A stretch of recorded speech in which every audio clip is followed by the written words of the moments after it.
अस्सलामुअलैकुम, निया मॉर्निंग में खुशामदीद। मैं हूँ उरूज आजम और मैं हूँ फैजान अहमद भट्ट। बुलेटिन का बाकायदा आगाज करें और सबसे पहले यहाँ पर आपको अपडेट करें कि इलेक्शन कमीशन ने इंतखाबात के लिए फौज और सिविल आर्म फोर्सेस का ज़ाब्ता इखलाक जारी कर दिया है। इलेक्शन कमीशन के मुताबिक अफवाज पाकिस्तान और सिविल आर्म फोर्सेस इंतखाबी अमल खास तौर पर वोटिंग के अमल के दौरान गैर जानिबदार रहेंगी। अफवाज पाकिस्तान आम इंतखाबात के लिए इलेक्शन कमीशन की मुआवनत करेंगी। ज़ाब्ता इखलाक में कहा गया कि अफवाज किसी भी अहल वोटर को पोलिंग स्टेशन दाखिल होने से न मना करें और सिर्फ ऐसे शख्स को पोलिंग स्टेशन दाखिल होने से रोकें जिसके पास धमाका खेज मवाद हो या फिर जो शर अंगेजी फैलाने या मुल्की मुफाद और सलामती के खिलाफ हरकत करता पाया जाए। अफवाज पोलिंग अमले की जिम्मेदारी ना संभालें, अफवाज बैलेट या इंतखाबी वाद अपनी तहवील में ना लें, अफवाज प्रिजाइडिंग ऑफिसर और पोलिंग ऑफिसर के काम में मुदाखलत ना करें, पोलिंग स्टेशन के बाहर इंतखाबी बेकायदगी के इल्ज़ाम का अफवाज खुद जवाब ना दें। ज़ाब्ता इखलाक के मुताबिक अगर पोलिंग स्टेशन पर बेकायदगी और बद इंतज़ामी जारी रहे तो अफवाज अपने इंचार्ज ऑफिसर को इतला दें। अफवाज गिनती के अमल में किसी भी तरह मुदाखलत ना करें। अफवाज गिनती का अमल मुकम्मल करते वक्त पोलिंग स्टेशन के बाहर अपनी ड्यूटी मुस्तदी के साथ सर अंजाम दें। चंद दिन पहले मेरे एक मेहरबान ने कहा इक़्तिदार मिला तो सियासी कैदियों को रिहा कर देंगे। मैं बताना चाहता हूं कि 2013 से 18 तक नवाज शरीफ के दौर में विफाक और पंजाब में कोई सियासी कैदी नहीं था। अपने मेहरबान को मशवरा देना चाहता हूं वो अपनी ज़ाती जेलों के खात्मे का भी ऐलान करें। सदर मुस्लिम नून शहबाज शरीफ की नाम लिए बगैर बिलावल भुट्टो और पीपल्स पार्टी पर कड़ी तनकीद, बानी PTI को भी निशाने पर रखा। चंद दिन पहले मेरे एक मेहरबान ने कहा अगर हमें हुकूमत मिली तो तमाम सियासी कैदियों को रहा कर देंगे। मैं उनको बताना चाहता हूँ अपने मेहरबान को 2013 से लेकर 18 तक इस्लामाबाद में ना पंजाब में कोई सियासी कैदी नहीं था। ये हमारा रिकॉर्ड है अल्लाह ताला के फजल करम से। मैं अपने मेहरबान को एक मशवरा देना चाहता हूँ बरादराना, जो जाती जेलें हैं उनके खात्मे का भी वो ऐलान करें। जहाँ पर बच्चों और बच्चियों को और खवातीन को लेके उनके साथ जुल्म और तशद्दुद होता है, थानेदार चुप होता है, एसी खामोश होता है, कोई पूछने वाला नहीं होता। नियाजी जिसने लॉन्ग मार्च शुरू किया था ये कहते थकते नहीं थे कि ये शहबाज शरीफ, नवाज शरीफ ये लैपटॉप बच्चों के हाथों में नहीं ये रिश्वत दे रहे हैं। तो मैंने उसको कहा था कि अगर लैपटॉप ना दूं तो क्या इनके हाथों में कलाशिनकोव दूं। और फिर आपने देखा कि 9 मई का वाकया हुआ और किस तरह पाकिस्तान के खिलाफ दुश्मनी की गई।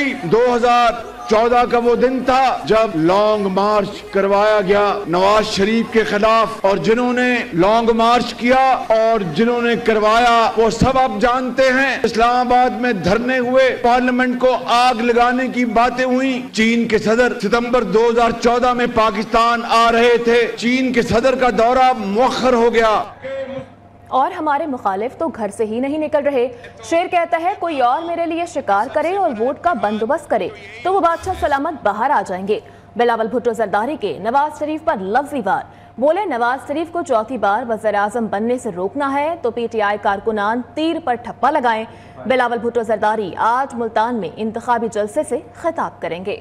वो जो कहते थे कि पीपल्स पार्टी पंजाब में मौजूद नहीं है, वो जो कहते थे कि उनका हमसे मुकाबला ही नहीं है, आजकल वो तो दिन रात पीपल्स पार्टी ही कह रहे हैं। कोई तो वजह है कि शेर जो है वो शिकार के लिए नहीं निकल रहा, बल्कि वो कहता है कि कोई और मेरा शिकार भी करे, कोई और मेरे मुखालिफ का बंदोबस्त करे। ये किस किस्म का इलेक्शन है? जो 3 बार वजीर आजम रहे हैं वो तो अपना सूबा में, अपना शहर में एक ऐसे हॉस्पिटल नहीं बना सके जो अपना इलाज करवा सके उसमें, तो हम उनके लिए भी रायवंड में ऐसे हॉस्पिटल बना के देंगे। वो शेर नहीं रहा, ये वो शेर है जो अवाम का खून चूसता है, ये वो शेर है जो किसानों का खून चूसता है, ये वो शेर है जो मजदूरों और नौजवानों को खून चूसता है। आए मेरे साथ दे, इंशाअल्लाह ताला हम इस शेर का शिकार का बंदोबस्त करते हैं। PTI के कारकुन से बात करना चाह रहा हूं, अगर आपने मियां साहब को इस मुल्क का वजीर आजम बनने से रोकना है तो आपके पास एक ही ऑप्शन है। अब जज्बाती हो के अपना वोट जाया कर सकते हो, वो भी आपका हक है, मगर अगर आप किसी इंडिपेंडेंट पे या किसी और पे वोट डालेंगे तो इसका मतलब आप समझे कि आप शेर पे ही मोहर लगा रहे हो, आप शेर को जितवा रहे हो। नून लीग और पीपल्स पार्टी आमने सामने। एक शख्स नवाज शरीफ पर तनकीद कर रहा है। पंजाब की आवाम नवाज शरीफ पर तनकीद बर्दाश्त नहीं कर सकती। मरीम नवाज की सियासी हरीफों को वार्निंग। लाहौर में इंतखाबी मुहिम के दौरान बिलावल भुट्टो पर ताक ताक कर जवाबी वार। कहा, एक सूबे में 15 साल हुकूमत करने वाले 15 मनसूबे नहीं बता सकते। मैं नवाज शरीफ के 1500 मनसूबे गिनवा सकती हूँ। उधर नून लीग के मरकजी कायदीन की इंतखाबी मुहिम के सिलसिले में सियासी सरगर्मियां जारी हैं। पार्टी कायद नवाज शरीफ आज बूरेवाला का दौरा करेंगे। चीफ ऑर्गेनाइजर नून लीग मरीम नवाज भी उनके हमरा मौजूद होंगी, जबकि नवाज शरीफ और chief organiser Maryam Nawaz college ground में जलसे से खिताब करेंगे।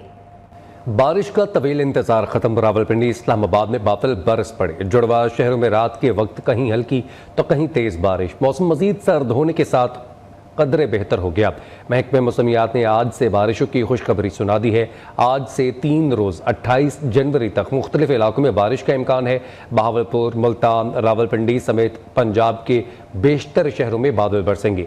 कश्मीर, गिलगित बल्तिस्तान और बालाई खैबर पख्तूनख्वा में चंद मकामात पर हल्की बारिश और पहाड़ों पर बर्फबारी मुतवक्के। मुल्क भर में खुश्क और शदीद सर्दी की लहर बरकरार है। दूसरी जानिब पंजाब और केपी के मैदानी इलाके आज भी धुंध की लपेट में हैं। एक तरफ बारिश तो दूसरी जानिब धूप। लाहौर में आज सुबह सूरज निकल आया। तकरीबन 1 माह के बाद सूरज सुबह के वक्त ही चमकने लगा है। लाहौर में आज धुंध की भी छुट्टी हो गई। सुबह सवेरे सूरज की किरणें चेहरों पर खुशियां बिखेरने लगी हैं। शदीद सर्दी के सताए शहरियों ने सूरज को चमकता देखकर खुशी का इजहार किया है। बदलते मौसम का मजीद अहवाल जान लेते हैं अपने नुमाइंदे आसिफ जहान से। जी आसिफ, बताइएगा आज लाहौर का मौसम कैसा रहेगा? जी बिल्कुल, सूबाई दारुल-हुकूमत लाहौर में जो है काफ़ी दिनों बाद धुंध जो है गायब हो गया है। धुंध का जो राज था वो ख़त्म हो गया है। अब जो है शहर में धुंध बिल्कुल ना होने के बराबर है। धुंध के बाद जो है मौसम काफ़ी क्लियर जो है वो हो गया है। गाड़ियाँ जो है वो बिल्कुल मामूल के मुताबिक चल रही है। मोटर अहकाम के मुताबिक जो है आप फोग लाइट जो है वो ना भी इस्तेमाल करें तो आप सफ़र से जो है वो महफूज सफ़र कर सकते। इसके साथ ही अगर हम मौसम के हवाले से बात करें तो मौसम जो है सूबाई दारुल-हुकूमत लाहौर का मौसम काफ़ी खुशगवार रिकॉर्ड किया जा रहा है। ठंडी ठंडी हवाओं का राज जो है बरकरार है। ठंडी ठंडी हवाओं के बायस जो है मौसम में सर्दी जो है काफ़ी बढ़ गई है। अगर ताकि आप भी इन बीमारियों से महफूज रखें और जो दीगर शहरी है वो भी इन बीमारियों से महफूज रह सके। तभी माहिरीन का ये भी कहना है कि बाइक पर सफ़र करने से परहेज़ करें, लेकिन अगर आप बाइक पर सफ़र कर रहे हैं तो आप हेलमेट का इस्तेमाल लाजमी करें ताकि आप इन बीमारियों से भी और सर्दी से भी बच सकें। जी, शहर कायद में आज भी मौसम सर्द और कदरे मरतूब रहने का इम्कान है। महकमे मौसमियात के मुताबिक कराची में कम से कम दर्जा हरारत 11 सेंटीग्रेड रिकॉर्ड किया गया। मौसम के बारे में मज़ीद तफसीलात बताएंगे अब्दुल वली।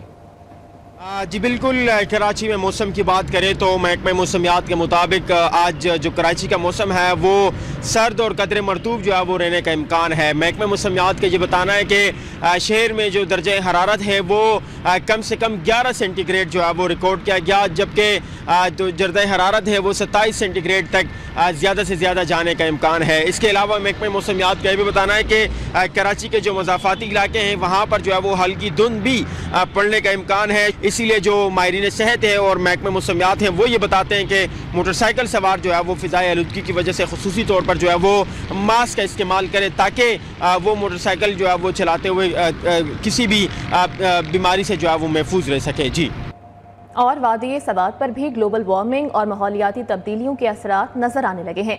रवां साल तवील खुश्कसाली और बारिश न होने के बायस ज़ेर ज़मीन पानी की सतह भी नीचे जाने लगी है। तफसीलात के लिए देखिए हारून सिराज की ये रिपोर्ट। कुदरती वसाइल से मालामाल वादी सवात में भी ग्लोबल वार्मिंग और माहौलियाती तब्दीली के साए मंडलाने लगे। एक तरफ तवील खुश्कसाली और बारिश न होने की वजह से ज़ेर ज़मीन पानी का लेवल नीचे जा रहा है तो दूसरी तरफ अवाम के गैर जिम्मेदाराना रवैये ने कुदरत की अता करदा साफ पानी की नदियों और चश्मों को गंदगी के ढेर में तब्दील कर दिया है, जिससे न सिर्फ वादी की माहौलियात को नुकसान पहुंच रहा है बल्कि आबी हयात भी शदीद मुतासिर हो रही हैं। तकरीबन 3 महीनों से खुश्कसाली है, कुएं जो है ना खुश्क हो रहे हैं, जो हमारे पहाड़ों के ऊपर जो चश्मे थे वो खुश्क हो रहे हैं। इसलिए हमारे स्वाद के अवाम को चाहिए कि पानी का ख्याल रखे। علاقہ مکینوں کے مطابق سوات میں دسمبر اور جنوری کے مہینے میں برف باری اور بارشوں کا سلسلہ جاری رہتا ہے۔ اس سال سردیاں ختم ہونے کو ہیں لیکن تاحال بارش اور برف باری نہیں ہوئی۔ موسمیاتی ماہرین کا کہنا ہے اگر پالیسی میکرز عوام میں کلائمیٹ چینج کے حوالے سے آگاہی مہم شروع کریں تو سوات کے چشموں، ندیوں اور دریاؤں کو محفوظ بنایا جا سکتا ہے۔ کیمرہ ٹیم کے ساتھ ہارون سراج، نیو نیوز، مینگورہ، سوات۔ غزر کی معروف خلطی جھیل پر سہ روزہ اس فیسٹیول کی تقریبات اختتام پذیر ہو گئیں۔ اس حوالے سے دیکھتے ہیں اپنے نمائندے عابد حسین کی رپورٹ۔ بریک کے بعد یہاں پر آپ کو اپڈیٹ کریں کہ بانی پی ٹی آئی اور شاہ محمود قریشی کے خلاف سائفر کیس کی سماعت آج اڈیالہ جیل میں ہوگی۔ آفیشل سیکرٹ ایکٹ خصوصی عدالت کے جج ابو الحسنات ذوالقرنین کیس کی سماعت کریں گے۔ سائفر کیس کی آج ایک بار پھر جو ہے اڈیالہ جیل میں سماعت ہونے جا رہی ہے، اور بتاتے چلیں کہ بانی چیئرمین پی ٹی آئی اور شاہ محمود قریشی کے خلاف جو ہے سائفر کیس کی جو سماعت ہوئی تھی اس میں مجموعی طور پر 25 استغاثہ کے گواہان کے بیانات قلم بند کیے گئے تھے، جس کے بعد اب ان گواہان پر جو ہے جرا کا سلسلہ شروع ہو چکا ہے۔ اور یہاں یہ بتاتے چلیں کہ گزشتہ روز جو ہے سماعت ہوئی تھی اس میں کیونکہ وکلا صفائی جو ہے پیش نہیں ہوئے تھے، جس کی بنا پر بغیر کسی کارروائی کے عدالت نے کیس کی سماعت آج کے دن تک کے لیے ملتوی کر دی۔ سابق وزیر خارجہ سیکرٹری جو ہیں ان کا اور اسی طرح سابق سیکرٹری داخلہ جو ہیں ان کے بیانات بھی قلم بند کیے گئے تھے۔ مجموعی طور پر 25 گواہان جو ہیں اس سائفر کیس میں جنہوں نے اپنا بیان ریکارڈ کروایا تھا ان پر جرا کا سلسلہ شروع ہو چکا ہے، اور آج بھی سائفر کیس کی اڈیالہ جیل میں سماعت ہے۔ جی دیگر خبر میں آپ کو بتائیں، نگران وزیر اعظم انوار الحق کاکڑ کا کہنا ہے کہ پاکستان کا ایران کو جواب بھارت سمیت پورے خطے کے لیے پیغام تھا۔ نجی ٹی وی کو انٹرویو میں کہا کہ نگران وزیر اعظم نے کہ ایران کو جواب نہ دینے کا کوئی آپشن موجود نہیں تھا۔ ایران کو جواب دینے کا کریڈٹ پاک فوج کی قیادت خصوصاً آرمی چیف کو جاتا ہے۔ نگران وزیر اعظم انوار الحق کاکڑ کا کہنا تھا کہ پاکستان کا ایران کو جواب پورے خطے کے لیے پیغام تھا۔ ایران کو جواب یقیناً بھارت کے لیے پیغام تھا۔ سیاسی صورتحال کے باوجود پاکستان کے اقدام کو پوری قوم نے سپورٹ کیا ہے۔ ملک میں حالیہ ٹارگٹ کلنگ کے واقعات میں بھارت ملوث ہے۔ اشوک کمار اور یوگیش کمار نامی شہریوں نے یہاں اپنے ایجنٹس کو رقم دے کر قتل کروایا، جس کے ثبوت موجود ہیں۔ سیکرٹری خارجہ سائرس سجاد قاضی کے انکشافات دفتر خارجہ میں بریفنگ کے دوران بتایا کہ ہمارے پاس پاکستانی شہریوں کو انڈیا کی جانب سے قتل کیے جانے کے مصدقہ ثبوت موجود ہیں۔ قاتلوں کے انڈیا سے مصدقہ لنک ملے ہیں۔ بریک کے بعد یہاں پر آپ کو اپڈیٹ کریں کہ سپریم کورٹ نے پی ٹی آئی کو بلے کا انتخابی نشان نہ دینے کا تفصیلی فیصلہ جاری کر دیا ہے۔ عدالتی فیصلے میں کہا گیا کہ پی ٹی آئی نے انٹرا پارٹی انتخابات میں اپنے ہی ممبران کو لائن رکھا۔ قانون کے مطابق پی ٹی آئی کو بلے کا انتخابی نشان نہیں دیا جا سکتا۔ الیکشن کمیشن نے پی ٹی آئی کو متعدد شوکاز نوٹسز بھی جاری کیے۔ شوکاز نوٹسز کے باوجود پی ٹی آئی نے انٹرا پارٹی انتخابات نہیں کروائے۔ اور نگران وزیر اعلیٰ سندھ کہتے ہیں کہ 19,000 حساس پولنگ سٹیشنز ہیں صوبے بھر میں، اور سیکیورٹی پر 1 لاکھ سے زائد پولیس، رینجرز اور پاک فوج کے اہلکار ڈیوٹیاں سر انجام دیں گے، جبکہ پولنگ سٹیشنز پر CCTV کیمرے بھی لگ گئے ہیں۔ ہماری کوشش ہے کہ صاف اور شفاف الیکشنز کے انعقاد کو یقینی بنائیں۔ مزید تفصیلات جانیے شفقت عزیز کی اس رپورٹ میں۔ وزیر اعلیٰ ہاؤس سندھ میں انتخابات کے حوالے سے اہم اجلاس میں پولیس، رینجرز، الیکشن کمیشن کے نمائندوں کی شرکت۔ اجلاس کے بعد نگراں وزیر اعلیٰ سندھ جسٹس ریٹائرڈ مقبول باقر نے میڈیا سے بات کرتے ہوئے بتایا کہ عام انتخابات میں رینجرز اور پاک آرمی کے جوانوں کو تعینات کیا جائے گا۔ سندھ پولیس انتخابات سے قبل ہی سیکیورٹی کے انتظامات مکمل کر چکی ہے۔ الیکشن کمیشن کے قواعد و ضوابط کی کسی صورت خلاف ورزی نہیں ہونے دیں گے۔ ہمارا بنیادی جو فرض تھا، ہمارا مقصد تھا، ہماری اہم ترین ذمہ داری جو ہے fair, free and impartial elections کا انعقاد تھا، اور اس میں الیکشن کمیشن کی مکمل معاونت کرنا تھا۔ تو اس سلسلے میں انشاءاللہ آپ کو بھی رپورٹ آپ کرتے رہیں گے کہ ہماری طرف سے اب کوئی کوتاہی اب کہیں بھی نہیں پائیں گے۔ مکمل انتظامات کر لیے گئے ہیں۔ پولیس پرسنل کی ٹریننگ کافی حد تک ہو گئی ہے، کچھ کی جن کی رہ گئی ہے ان کی ٹریننگ بھی جاری ہے۔ ایک سوال کے جواب میں نگراں وزیر اعلیٰ بولے، تمام جماعتوں کو انتخابی سرگرمیاں چلانے کی اجازت ہے۔ دوران الیکشن اسپتال اور طبی عملہ الرٹ ہوگا۔ خدا نہ خواستہ کسی ایمرجنسی کی شکل میں اور اگر کوئی حادثہ پیش آتا ہے تو اس کے لیے کو بھی مد نظر رکھتے ہوئے مختلف علاقوں میں مختلف پوائنٹس پہ فعال ایمبولینسز بھی تیار رہیں گی، اور جتنے بھی ہیلتھ فیسلٹیز ہیں وہ بھی فلی فنکشنل رہیں گی، مکمل طور پہ کسی بھی ایمرجنسی کو ڈیل کرنے کے لیے تیار رہیں گی۔ یہ اس بات کو بھی مد نظر رکھا گیا ہے کہ کسی بھی قسم کی میڈیکل ایڈ میں کوتاہی نہ ہو، خدا نہ خواستہ اگر اس کی ضرورت پڑتی ہے۔ وزیر اعلیٰ سندھ کا مزید کہنا تھا کہ پولیس کو کہا ہے کہ غیر جانبدار رہیں، ہر حالت میں ووٹ کا تقدس رکھیں گے۔ کیمرہ مین عرفان بشیر کے ساتھ شفقت عزیز، نیو نیوز کراچی۔ جی سفارت خانہ پاکستان پیرس کے خوبصورت ہال میں معروف ڈیزائنز عمر منصور اور کاروان کرافٹس فاؤنڈیشن کے اشتراک سے ایک فیشن شو کا انعقاد کیا گیا۔ سفیر پاکستان عاصم افتخار احمد نے مہمانوں کا خیر مقدم کیا۔ ڈیزائنر اور خوبصورت ماڈلز کے درمیان بندھن نے خوابدہ تخلیقات اور بھی شاندار بنا دیا۔ مزید احوال دیکھیں پیرس سے بلال محمد خان کی اس رپورٹ میں۔ نیو مارننگ سے فی الوقت اتنا ہی۔ آپ دیکھتے رہیں نیو نیوز۔